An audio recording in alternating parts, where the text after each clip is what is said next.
Assalamualaikum warahmatullahi wabarakatuh. Selamat bertemu kembali para sahabat teman Rejang Lebong. Hari ini saya ditemani oleh Pak Mario, ya, salah satu ahli sejarah amatir yang ada di Rejang Lebong. Ya. Hari ini kita akan membahas tentang pentingnya belajar sejarah. Oke, sebelum kita lebih jauh, ya, rasanya kita perlu untuk mengenal tentang Pak Mario. Oke, Pak Mario, silakan perkenalkan dirinya. Ya, nama Mario De Laksono, ya, atau Dwi Laksono. Kalau tadi diperkenalkan sebagai ini ya, sejarawan amatir ya. Memang walaupun saya tamatan S1 Pendidikan Sejarah Universitas Negeri Padang, ya, kayaknya belum layak juga bilang bahwa sejarawan, ahli sejarawan ya. Karena biasa kalau dalam dunia sejarawan itu, yang disebut sejarawan itu tentu dia studinya udah minimal magister lah. Kemudian rutin melakukan penelitian. Artinya minimal ya ada satu jurnal atau publikasi ilmiah lah tiap bulannya. Oh, ya, jadi kalau saya hanya kadang menulis ringan aja di sosial media dan sedikit ya paling cerita-cerita dengan untuk mengungkap sejarah-sejarah yang anti mainstream sih Pak. Kalau saya bilang itu. Artinya kadang sejarah itu Pak gimana bilangnya? Kadang membosankan, tapi kadang juga mengasihkan. Apalagi kalau cowok-cowok kan ngobrolnya di atas jam 12 malam tuh. Wah, itu mulai tuh sejarah-sejarah yang tertutupi di dunia tuh keluar semua. Ya, itu. Jadi kadang obrolan sejarah tuh kalau di kelas memang menarik. Makanya kalau saya di kelas selalu bilang ke murid ya, kalau kita sejarah itu memang membosankan. Kalau ditanya apa definisi sejarah? Ya ngantuk. Apalagi jam terakhir kan, Pak. Ya, tapi selalu ngajak ke kawan-kawan, rekan-rekan murid ataupun yang lainnya, kalau kita belajar sejarah itu cari dulu penasaran kita apa sih, soal tema besarnya apa nih. Ada satu poin yang ya kalau kita bisa bilang sekarang tuh yang inilah ya, yang bisa buat viral kan. Contoh kayak kemarin kan viral di TikTok tuh Pak, bahwa rupanya tanam paksa itu bukan kita yang dijajah, rupanya Raples itu baik sebenarnya, rupanya malah bupati kita yang korupsi.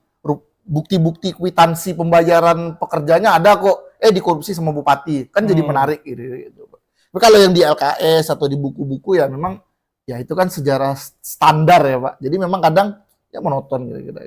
Oke, Pak Mario, sebenarnya saya mendengar apa yang Pak Mario sampaikan, ya, saya justru lebih tertarik dengan perkenalan diri yang Pak Mario sampaikan. Ya, sebelum kita serius ke topik yang kita bahas, saya tertarik dengan nama Mario De Laksono. Ya. Apakah Pak Mario ada keturunan Portugisnya begitu? Wah, iya. Ya kalau nama sebenarnya nama saya punya sejarah juga deh Pak, lucu ya Pak. Iya. Ya? Nama saya itu kalau menurut orang tua ya, sebenarnya orang tua tuh ingin ngasih nama M. Aryo Dwi Laksana. Ya, tapi menurut si bidan, ini nggak mungkin orang Jawa kok Laksana. Karena orang tua itu menulis A-nya tuh A kecil ya. Jadi si bidan ini beranggap ini Laksono. Laksono. Iya. Kemudian lupa ngasih titik antara M dengan R. Jadi agak bersepasi. Jadi kayak tersambung jadi Mario. Jadi nama saya itu. Kalau dibilang keturunan Portugis nggak ada, Pak. Cuman kenapa saya bilang Mario De Laksono biar agak pelafalannya agak begitu. Ya. Kalau buat tadi Mario Dwi Laksono kan Jawa sekali, Pak. Sementara saya Pujaksuma lah, Pak. Putra Jawa, kelahiran Sumatera. Jadi ya, Jawanya hanya turunan aja. Man besar lahir, tumbuh, mencari uang, penghidupan ya di Sumatera. Jadi orang Sumatera lah, Pak. Oke, tadi saya mendengar sekilas Bapak menyampaikan bahwa kita ini pernah dijajah, ya. Nah, berdasarkan catatan sejarah, kita katanya dijajah 3,5 tahun, 3,5 abad, Pak, ya, 350 tahun. Tapi baru-baru ini, belum lama ini ditemukan, disampaikan bahwa kita dijajah nggak selama itu. Bagaimana dari pengamatan Bapak? Ya, sebenarnya mitologi penjajahan 3,5 abad itu kan Pak Roy itu dilontarkan oleh Soekarno, asal muasal ya, asbabun nuzulnya. Kenapa kok ada istilah 3,5 abad? Jadi 3,5 abad itu pertama kali diambil Soekarno dari apa? Jadi ada seorang gubernur jenderal Hindia Belanda ketika itu, Jan Pieter Kon, dia bilang, sorry, bukan Jan Pieter Kon ya, itu yang pertama. Saya lupa nama gubernur jenderalnya, atau Jan Pieter Kon. Jadi dia tuh pernah bilang kepada orang yang memberontak dan kepada bawahannya, kita ini sudah ada di sini 300 tahun. Dan kita akan ada lagi 300 tahun. Jadi dia ingin mengatakan bahwa pengaruh Belanda di ketika itu namanya Hindia Belanda, belum ada Indonesia.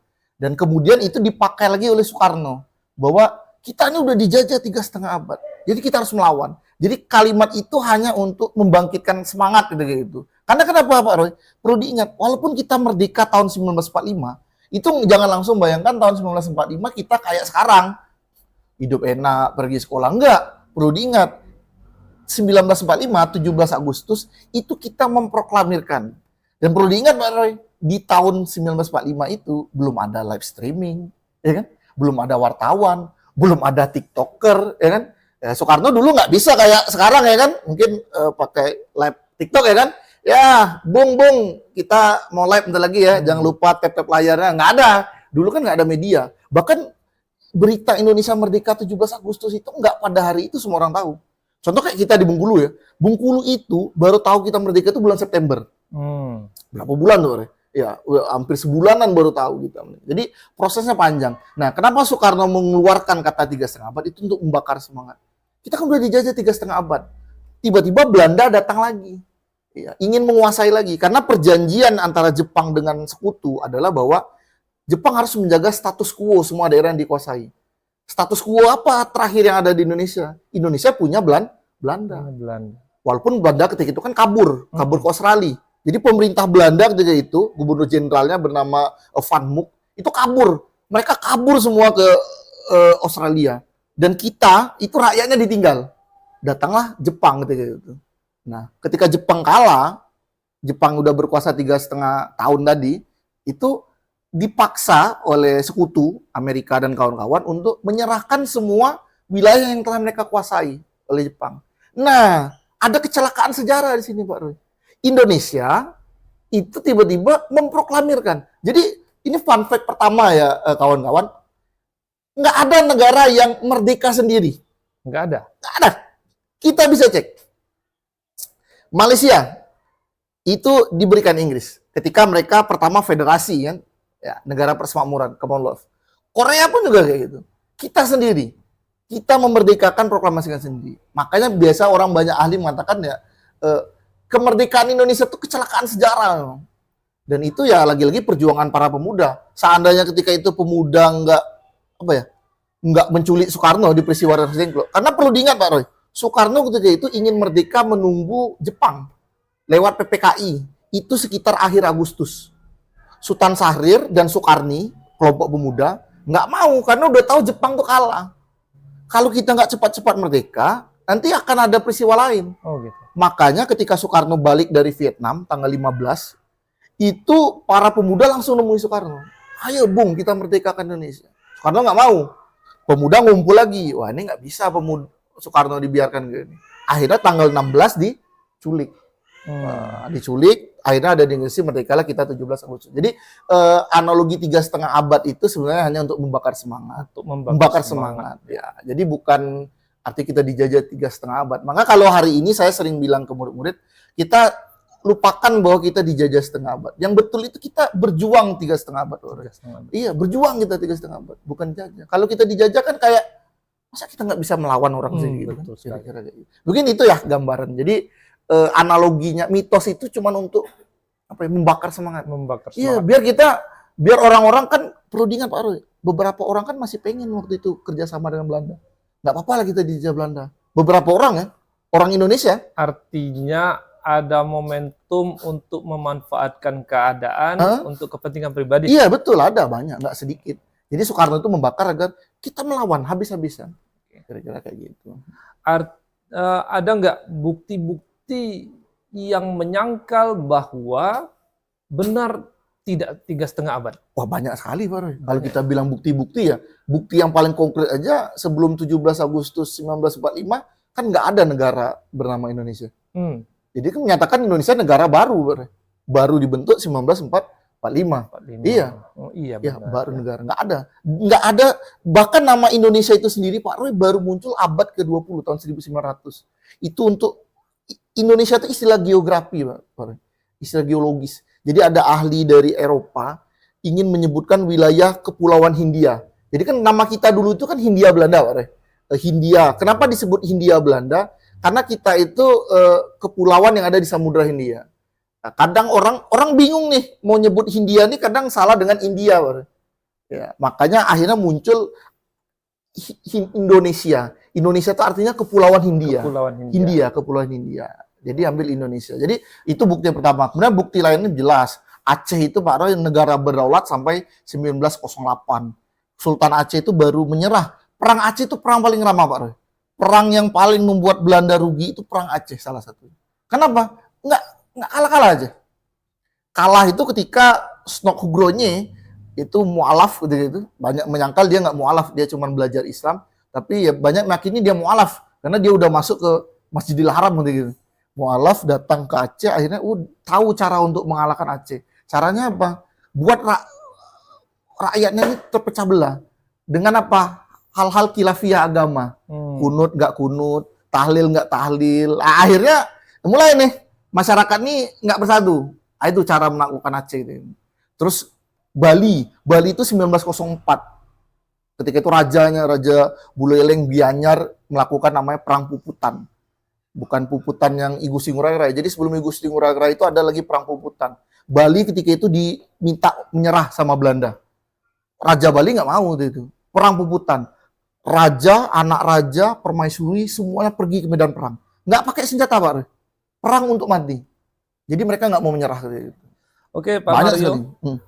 Kita balik lagi ke konteks awal ya. Berdasarkan buku sejarah, awal mula dijajahnya Indonesia ini ada nggak hubungannya dengan runtuhnya Konstantinopel? Iya, jadi ini pertanyaan menarik. Saya juga ada menulis sedikit itu Pak Roy di sosial media saya. Kalau ada yang mau ngikuti ya, @mario_d_laksono. Di situ saya buat sesuatu yang nyentrik. Seandainya Muhammad Al-Fatih tidak menaklukkan Konstantinopel, Indonesia tidak akan dijajah Belanda. Tidak akan dijajah. Iya, saya buat nyentikan itu. Jadi ketika kita kan kalau di dunia Islam kan penaklukan Konstantinopel kan nubuah ya, kayak luar biasa. Tapi saya buat tagline aja bahwa kalau Muhammad Al-Fatih nggak naklukkan itu mungkin kita nggak dijajah. Ada kaitannya, ada Pak Roy, tapi nggak signifikan ya. Cuman ada kaitannya. Kenapa dibilang ada kaitannya? Tapi sebelum lebih jauh membahas itu dulu Pak Roy, saya mau menggarisbawahi dulu tentang konsep menjajah dari Pak Roy. Jadi kalau di dalam dunia penjajahan Belanda sendiri, Belanda tuh nggak nyebutnya menjajah, tapi namanya kolonisasi. Koloni. Iya, kolonisasi. Kolonisasi ini artinya pengiriman orang ke daerah baru, kira-kira kayak gitu. Nah, proses mendapatkannya ini yang kita bahas dari awal dulu. Ketika tepatnya 1453, Konstantinopel berhasil ditaklukkan oleh Turki Utsmani. Turki Utsmani. Nah, kenapa itu menjadi titik balik dunia? Karena ketika itu, Pak Roy, Konstantinopel itu bukan sekedar kota, Pak Roy, tapi itu penghubung antara Asia dan Eropa. Ada pusat perdagangan. Ada selat di situ kan, Pak Roy? Iya. Biasa orang nyebutnya Golden Horn. Iya, itu tempat seluruh pedagang dunia bertemu. Nah, ketika itu dikuasai Turki Utsmani, ada sentimen dari dunia barat. Ingat ketika itu masih sentimennya ya kita harus bilang ya antara Kristen dengan Islam gitu. Dunia barat sangat nggak mau kerjasama dengan Kristen. Tidak mau. Iya, terutama makanya ketika itu, terutama kerajaan Katolik ya. Kerajaan Katolik ketika itu Portugis atau Portugal ini dengan Spanyol. Makanya ketika itu Portugis dan Spanyol ketika Konstantinopel ditaklukkan, mereka langsung membuat misi-misi pelayaran. Maka kita kenal ya, kalau yang sedang nonton film-film bajak laut, kita kenal dengan nama-nama seperti Vasco da Gama, Bartholomeus Dias. Kalau Jack Sparrow itu ada nggak? Ya itu kan analogi itu dapat dari cerita Jack Sparrow itu kan dari kisah nyata betul dunia bajak laut ya. Ya. Ada Magellan namanya. Jadi ketika itu pelayaran-pelayaran dilakukan. Belanda itu terakhir Pak Roy. Belanda itu negara-negara terakhir yang melakukan pelayaran.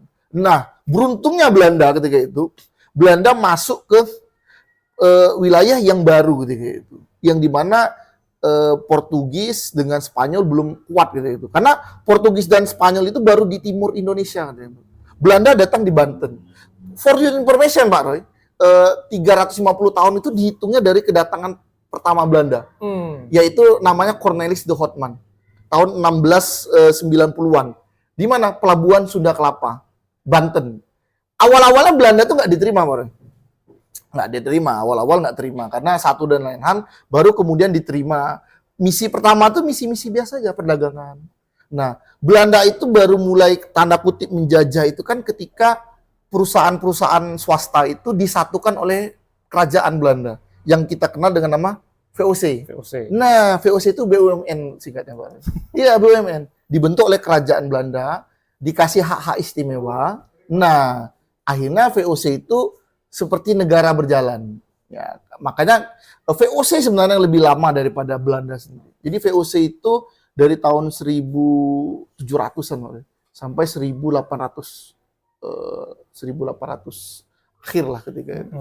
Jadi ketika VOC bangkrut, baru nanti karena VOC BUMN, semua asetnya itu dikembalikan kepada kerajaan Belanda di Eropa sana. Oke, jadi dari yang saya tangkap, runtuhnya Konstantinopel sebagai pusat perdagangan dunia pada saat itu ya. Jadi bangsa Eropa yang sentimen terhadap kaum muslimin mencoba mencari tempat perdagangan atau perolehan sumber daya lain ya. Betul. Maka datang salah satunya ke Indonesia, awalnya berdagang ya. Sedangkan kita menghitung 3,5 tahun dari awal mereka masuk. Betul sekali. Padahal belum dijajah. Belum menjajah. Oh begitu ya. Oke, Pak Mario. Tapi saya sih perhatikan Pak Mario ini daripada menjadi sejarawan amatir, kayaknya lebih cocok jadi tukang minyak yang jualan promo-promo itu. Karena jago sekali bicaranya. Iya. Oke, kita balik lagi ke pentingnya belajar sejarah, Pak Mario. Kita sebagai umat Muslim, ya, dalam agama kita, itu kita juga diajarkan untuk belajar sejarah atau enggak? Ya, kalau kita bilang ke agama sendiri sebenarnya kan Al-Quran itu isinya bagian besar cerita sejarah. Jadi kalau bilang, saya lupa, mohon maaf karena bukan guru tahfiz juga, Pak Ray. Jadi ada satu ayat mengatakan, bukankah sudah kami ceritakan kisah-kisah para nabi dan rasul agar menjadi pelajaran bagi kamu. Jadi sebenarnya kalau kita bilang belajar sejarah itu, Pak Ray, memang ya dibilang wajib. Karena kenapa? Belajar sejarah itu bukan belajar masa lalu, tapi belajar siapa kita sebenarnya, Pak. Kalau saya ke rekan-rekan atau ke murid-murid itu selalu bilang, kalian pernah nggak lihat bule datang ke Indonesia? Mereka kok kayaknya santai aja ya. Mereka merasa kayak berani-berani aja. Coba kita kalau keluar negeri, kita pasti kayak nunduk-nunduk, takut-takut. Karena orang Eropa tuh punya kepedean, Pak. Mereka merasa kami ini keturunan bangsa Yunani dan Romawi. Peradaban dunia. Kira-kira itu. Bahkan berarti mereka pun paham. Karena sejarahnya ya.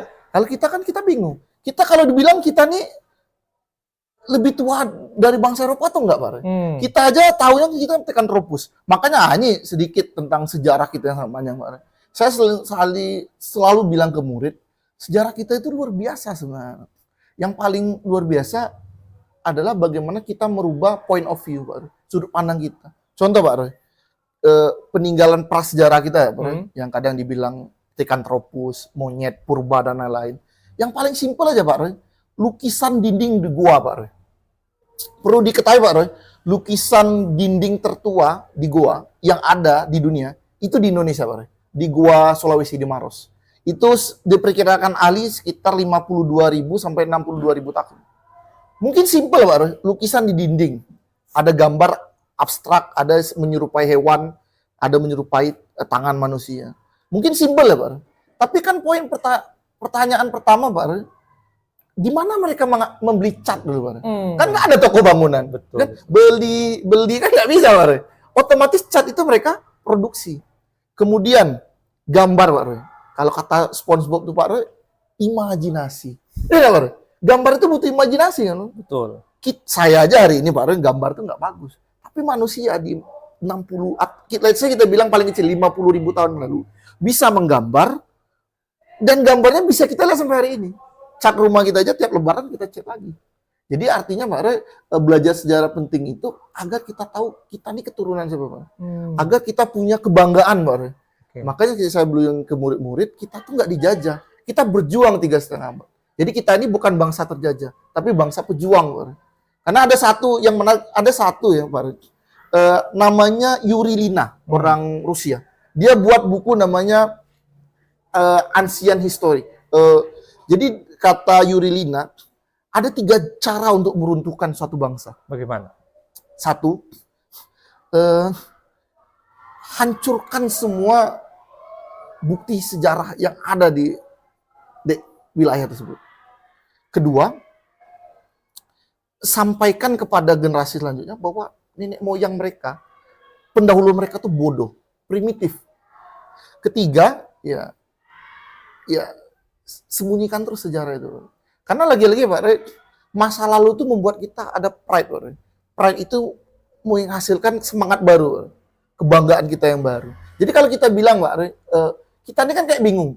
Kita belajarlah film-film luar, Sparta, Athena. Seakan-akan di Indonesia nggak ada makhluk gitu. Ya kan? Padahal kalau kita lihat Pak Roy, ini sejarawan Barat Pak Roy. Dari Cornell University itu mengatakan, seandainya alien turun ke muka bumi di abad-abad ke-7 Masehi lah, mereka nggak akan ke Eropa, mereka akan ke Asia. Karena Asia itu dulu terang benderang, Eropa enggak. Emas itu adanya di mana Pak Roy? Asia. Asia ya. Sutra itu adanya di mana? Asia. Asia juga. Mahkota raja itu adanya di mana? Asia. Sultan itu di mana? Asia. Eropa itu enggak terkenal Pak Roy. Eropa itu dingin, ya. Bangsa Eropa yang awal-awal itu siapa, Pak? Viking. Dia adalah bangsa Viking. Jaket bulu beruang, ya kan? Tulang-tulang. Nggak, peradaban belum ada. Eropa itu baru mulai maju ketika revolusi industri. Tapi mereka punya peradaban yang jauh lagi belakang, Yunani dan Romawi yang mereka berhasil gali. Akhirnya itu membuat mereka semangat. Jadi kalau saya bilang pentingnya belajar sejarah, itu untuk kita ngambil pelajaran. Bahwa sebenarnya masa lalu itu belum tentu jadul, belum tentu primitif. Banyak sekali yang bisa kita ambil untuk ya hari ini kira-kira gitu Pak. Jadi dari apa yang disampaikan oleh Pak Mario, bahkan dalam agama Islam pun menceritakan sejarah dalam Al-Quran. Ya. Jadi kita disuruh untuk mengambil hikmah pelajaran dari apa yang disampaikan di dalam Al-Quran. Ya. Jadi betapa pentingnya sejarah. Nah, tadi juga Pak Mario juga menyampaikan bahwa hancurkan dulu bukti-bukti sejarah. Artinya ada kemungkinan bahwa sejarah itu tidak bisa diubah, tapi yang berubah adalah pembuktiannya, sehingga orang-orang di masa mendatang tidak tahu tentang sejarah yang sebenar-benarnya. Begitu Pak ya? Ya kurang lebih bisa kayak gitu Pak Roy. Jadi penghancuran bukti ini ya, kalau kita ini kan identik dengan, kalau pernah lihat meme Pak Roy atau dagelan ya, ada dagelan bilang, kenapa piramida kenapa piramida itu ada di Mesir? Terus bilang, karena terlalu besar untuk dipindahkan ke museum di Eropa. Kira-kira itu. Karena memang banyak sekali artefak-artefak itu kan di Eropa. Nah, tapi lagi-lagi sejarah itu kan tentang sudut pandang Pak Roy. Sama kayak selalu saya bilang ke murid ya, kalau saya analoginya, ini warna apa? Murid pasti orang kan melihat warna putih, tapi saya melihat warna hitam. Ketika saya balik, orang kan melihat hitam, ini putih. Jadi ya sumber sejarah itu pun atau bukti-bukti itu pun juga merujuk kepada sudut pandangnya kita. Nah, mungkin sedikit closing statement dari saya ini Pak Roy tentang pembicaraan kita di hari ini adalah tentang bagaimana sejarah itu wajib dan sangat perlu kita pelajarin adalah sejarah itu bukan tentang orang lain Pak Roy. Tentang diri kita sendiri. Tentang diri kita. Nggak usah jauh-jauh kita pelajari sejarah bangsa, dunia, nggak. Sejarah keluarga kita sendiri. Kita aja kadang banyak nggak tahu generasi 3 atau 4 generasi atas kita. Kita batas tahu kakek, kadang buyut udah nggak tahu. Kadang kakek buyut kita nggak tahu.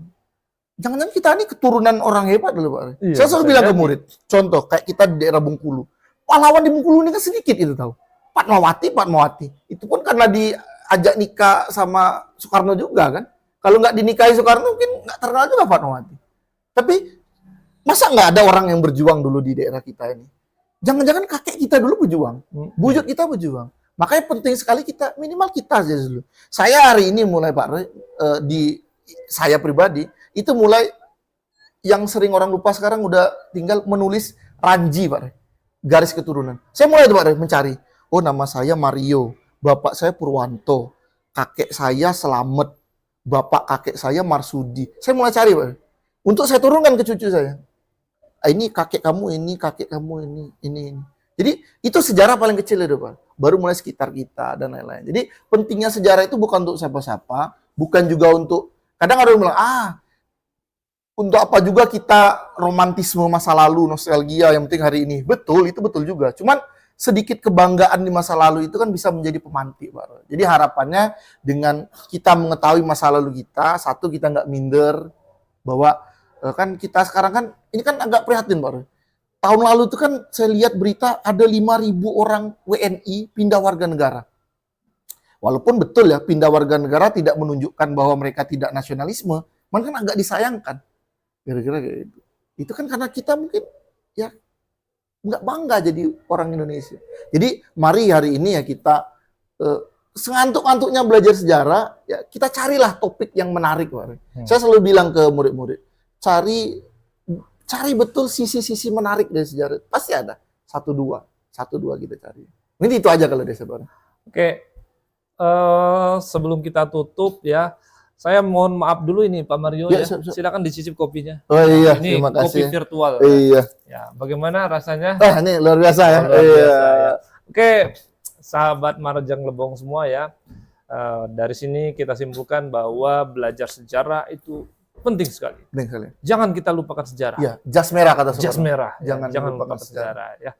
Nah, sampai bertemu pada pertemuan berikutnya minggu depan, kemungkinan kita akan membahas materi yang lebih menarik, yaitu tentang aksara rejang ya.